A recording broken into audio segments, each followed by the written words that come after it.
നമസ്കാരം. മലയാളി വാർത്തയിലേക്ക് സ്വാഗതം. എല്ലാം വേണുഗോപാലിലേക്ക്.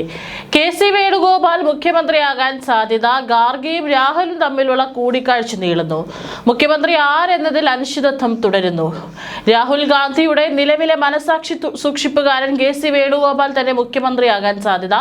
ഏറ്റവും അവസാനം വിജയ് പോലും സത്യപ്രതിജ്ഞ ചടങ്ങിൽ കെ.സി. വേണുഗോപാലിനെ ഓർമ്മിപ്പിച്ചത് ഇതിന്റെ സൂചനയാണ്. തന്റെ നേതൃത്വത്തിന് തടസ്സം നിന്ന പലരെയും വെട്ടിയ വി.ഡി. സതീശിനെ കെ.സി. വേണുഗോപാൽ തന്നെ വെട്ടി. അതേസമയം കേരളത്തിലെ മുഖ്യമന്ത്രി തെരഞ്ഞെടുപ്പുമായി ബന്ധപ്പെട്ട് കോൺഗ്രസ് അധ്യക്ഷൻ മല്ലികാർജുൻ ഖാർഗെയും രാഹുൽ ഗാന്ധിയും നേരിട്ടുള്ള ചർച്ച ഉടനുണ്ടാകില്ലെന്ന വിവരം. ഖാർഗെ ബാംഗ്ലൂരിലേക്ക് പോയതോടെ ചർച്ച നീളുകയായിരുന്നു. 2 ദിവസങ്ങൾക്ക് ശേഷമേ മടങ്ങിയെത്തൂ എന്ന് ഖാർഗെയുടെ ഓഫീസ് അറിയിച്ചു.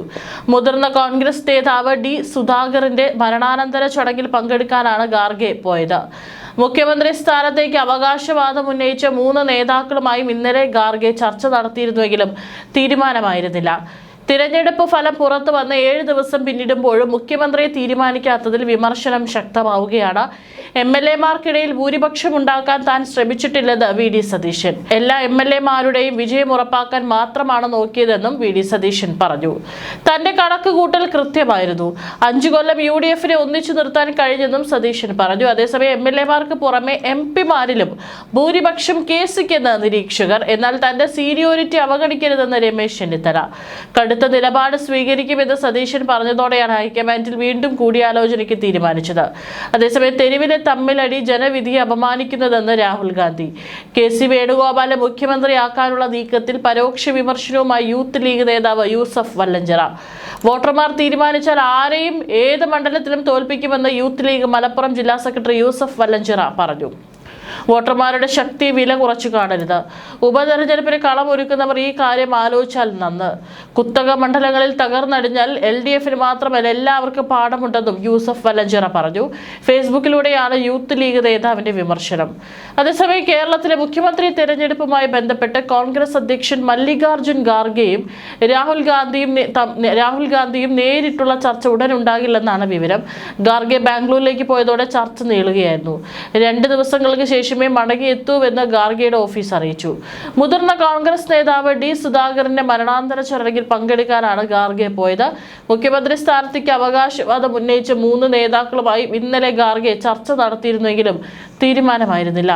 തിരഞ്ഞെടുപ്പ് ഫലം പുറത്തു വന്ന് 7 ദിവസം പിന്നിടുമ്പോഴും മുഖ്യമന്ത്രിയെ തീരുമാനിക്കാത്തതിൽ വിമർശനം ശക്തമാവുകയാണ്. രാഹുൽ ഗാന്ധി കെ.സി. വേണുഗോപാൽ രഹസ്യ കൂടിക്കാഴ്ച നടന്നുവെന്ന വാർത്തയിൽ പ്രതികരണവുമായി രമേശ് ചെന്നിത്തല. ഡൽഹിയിലെ ഹൈക്കമാൻഡ് ചർച്ചയ്ക്ക് മുമ്പ് രാഹുൽ ഗാന്ധിയും കെ.സി. വേണുഗോപാലും രഹസ്യമായി കൂടിക്കാഴ്ച നടത്തിയോ എന്ന് തനിക്കറിയില്ലെന്ന് അദ്ദേഹം വ്യക്തമാക്കി. ഹൈക്കമാൻഡ് തീരുമാനം എന്തായാലും അംഗീകരിക്കും. അച്ചടക്കമുള്ള പാർട്ടി പ്രവർത്തകനാണ് താനെന്നും രമേശ് ചെന്നിത്തല കൂട്ടിച്ചേർത്തു. കെ.സി. വേണുഗോപാലിന് കൂടുതൽ പിന്തുണയുണ്ടെന്ന അവകാശവാദത്തിലും അദ്ദേഹം പ്രതികരിച്ചു. MLA-മാരുടെ പിന്തുണയൊക്കെ കഴിഞ്ഞ കാര്യമാണ്. ചർച്ചകൾ കഴിഞ്ഞു. ഇനി ഹൈക്കമാൻഡ് ഉചിതമായ തീരുമാനമെടുക്കുമെന്നും ചെന്നിത്തല വ്യക്തമാക്കി. അതേസമയം കേരളത്തിലെ മുഖ്യമന്ത്രി തെരഞ്ഞെടുപ്പുമായി ബന്ധപ്പെട്ട് കോൺഗ്രസ് അധ്യക്ഷൻ മല്ലികാർജുൻ ഖാർഗെയും രാഹുൽ ഗാന്ധിയും നേരിട്ടുള്ള ചർച്ച ഉടനുണ്ടാകില്ലെന്നാണ് പുറത്തുവരുന്ന വിവരം. തെരഞ്ഞെടുപ്പ് ഫലം പുറത്തു വന്ന് 8 ദിവസം പിന്നിടുമ്പോഴും മുഖ്യമന്ത്രിയെ തീരുമാനിക്കാത്തതിൽ വിമർശനം ശക്തമാവുകയാണ്. പാതിരാത്രിയിലും തന്നെ കാണാനായി വിമാനത്താവളത്തിൽ എത്തിയവർക്ക് മുന്നിൽ വികാരധീരനായി വി.ഡി. സതീശൻ. മുഖ്യമന്ത്രിയെ തീരുമാനിക്കാനുള്ള നിർണായക ചർച്ചകൾക്ക് ശേഷം കോൺഗ്രസ് നേതാവ് വി.ഡി. സതീശൻ പുലർച്ചെ 1:30യോടെയാണ് നെടുമ്പാശ്ശേരി വിമാനത്താവളത്തിലെത്തിയത്. DCC പ്രസിഡന്റ് മുഹമ്മദ് ഷിയാസിന്റെ നേതൃത്വത്തിൽ 100ഓളം പ്രവർത്തകർ വിമാനത്താവളത്തിൽ സതീശനെ സ്വീകരിക്കാൻ എത്തിയിരുന്നു. മാധ്യമങ്ങളോട് പ്രതികരിക്കാൻ സതീശൻ തയ്യാറായില്ല. പ്രവർത്തകരുടെ സ്നേഹത്തിന് മുന്നിൽ തലയിൽ കൈവച്ചു പോയ സതീശൻ 1:30 മണിയായെന്ന് അവരെ ഓർമ്മിപ്പിക്കാൻ ശ്രമിച്ചു. ഞങ്ങളുടെ ജീവനല്ലേ സാറേ, ഞങ്ങൾ എങ്ങനെയാ പോകുന്നത് എന്നാണ് ഒരു പ്രവർത്തകൻ പറയുന്നത്. ഈ വീഡിയോ സോഷ്യൽ മീഡിയയിൽ വൈറലാണ്. അതേസമയം MLA-മാർക്കിടയിൽ ഭൂരിപക്ഷം ഉണ്ടാക്കാൻ താൻ ശ്രമിച്ചിട്ടില്ലെന്ന് വി.ഡി. സതീശൻ. എല്ലാ MLA-മാരുടെയും വിജയം ഉറപ്പാക്കാൻ മാത്രമാണ് നോക്കിയതെന്ന് വി.ഡി. സതീശൻ പറഞ്ഞു.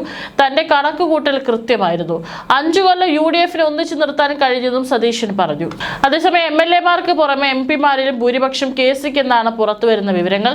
എന്നാൽ തന്റെ സീനിയോറിറ്റി അവഗണിക്കരുതെന്ന് രമേശ് ചെന്നിത്തല നിലപാടെടുത്തു.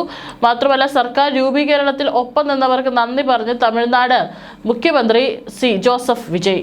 കോൺഗ്രസ് ദേശീയ അധ്യക്ഷൻ മല്ലികാർജുൻ ഖാർഗെയ്ക്ക് വിജയ് നന്ദി പറഞ്ഞു. സത്യപ്രതിജ്ഞയിൽ പങ്കെടുക്കാനെത്തിയ രാഹുൽ ഗാന്ധി സഹോദരനാണെന്നും വിജയ് പറഞ്ഞത്. ഒപ്പം ACC ജനറൽ സെക്രട്ടറി കെ.സി. വേണുഗോപാലും വിജയ് നന്ദി പറഞ്ഞു. സർക്കാർ രൂപീകരിക്കുന്നതിൽ നിർണായക പിന്തുണ നൽകിയ CPM, CPI, VCK, മുസ്ലിം ലീഗ് എന്നീ പാർട്ടികളുടെ നേതാക്കളുടെ പേരെടുത്ത് പറഞ്ഞു വിജയ് നന്ദി അറിയിച്ചു. സിനിമാ സ്റ്റൈലിൽ ത്രസിപ്പിച്ചുകൊണ്ടായിരുന്നു തമിഴ്നാട് മുഖ്യമന്ത്രിയായി വിജയുടെ സത്യപ്രതിജ്ഞ. സി ജോസഫ് വിജയ് എന്ന് തുടങ്ങിയ വിജയ് പേപ്പറിൽ നോക്കാതെയാണ് സത്യപ്രതിജ്ഞ ചൊല്ലിയത്. ആണ്ടവൻ മീതെ ആണയിട്ടായിരുന്നു വിജയുടെ സത്യപ്രതിജ്ഞ. തന്റെ പഞ്ച് ഡയലോഗുകൾ പോലെ പതിനായിരങ്ങളെ ആവേശത്തിന്റെ കൊടുമുടിയിൽ എത്തിച്ചായിരുന്നു സത്യപ്രതിജ്ഞ. രണ്ടാമത്തെ ഭാഗം മാത്രമാണ് വിജയ് നോക്കി വായിച്ചത്. ചടങ്ങിൽ ഗവർണർ രാജേന്ദ്ര ആർലേക്കർ സത്യവാചകം ചൊല്ലി നൽകി. സത്യപ്രതിജ്ഞ ചടങ്ങിൽ പ്രതിപക്ഷ നേതാവ് രാഹുൽ ഗാന്ധി അടക്കം പങ്കെടുത്തു. വിപുലമായ ചടങ്ങാണ് ഒരുക്കിയിരുന്നത്. ചടങ്ങിന് സാക്ഷിയാകാൻ വിജയുടെ കുടുംബാംഗങ്ങളും TVK പ്രവർത്തകരും സിനിമാ താരങ്ങളും അടക്കം വലിയ നിരയാണ് എത്തിയത്. 120 MLA-മാരുടെ പിന്തുണയോടെയാണ് TVKയുടെ സർക്കാർ രൂപീകരിച്ചത്. വിജയ്ക്കൊപ്പം സത്യപ്രതിജ്ഞ ചെയ്തത് 9 മന്ത്രിമാരാണ്. അതേസമയം CPM പൊളിറ്റ് ബ്യൂറോ യോഗം ഇന്നും തുടരും. കേരളത്തിലെ തെരഞ്ഞെടുപ്പ് ഫലം സംബന്ധിച്ച് ഇന്നലെ യോഗത്തിൽ ചർച്ച തുടങ്ങിയിരുന്നു.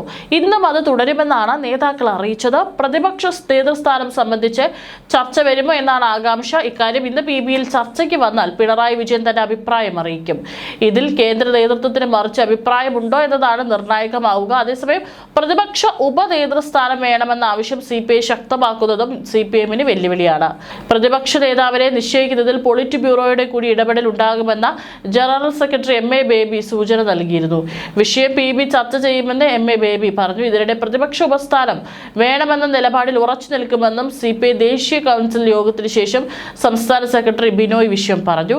പ്രതിപക്ഷ നേതാവ് സ്ഥാനത്തിന് പിണറായി വിജയൻ തന്നെ തുടരട്ടെ എന്നാണ് സംസ്ഥാന സെക്രട്ടേറിയറ്റിലെ ഭൂരിപക്ഷ വികാരം. എന്നാൽ ജനറൽ സെക്രട്ടറി MA ബേബിക്കും കേന്ദ്ര നേതൃത്വത്തിന് വ്യത്യസ്ത നിലപാടുണ്ടോ എന്ന ചോദ്യം ഉയരുകയാണ്. മുഖ്യമന്ത്രി സ്ഥാനാർത്ഥിയായി പിണറായിയെ പ്രഖ്യാപിക്കുന്നില്ല എന്നാണ് തെരഞ്ഞെടുപ്പിന് മുമ്പ് CPM ജനറൽ സെക്രട്ടറി പറഞ്ഞിരുന്നത്. പാർട്ടിയിൽ ഒരു മാറ്റം വേണമെന്ന നിലപാട് ചില കേന്ദ്ര നേതാക്കൾക്കുണ്ട്. സംസ്ഥാന സെക്രട്ടറി MV ഗോവിന്ദൻ സംസ്ഥാന നേതൃത്വത്തിന്റെ നിലപാട് അറിയിച്ചേക്കും.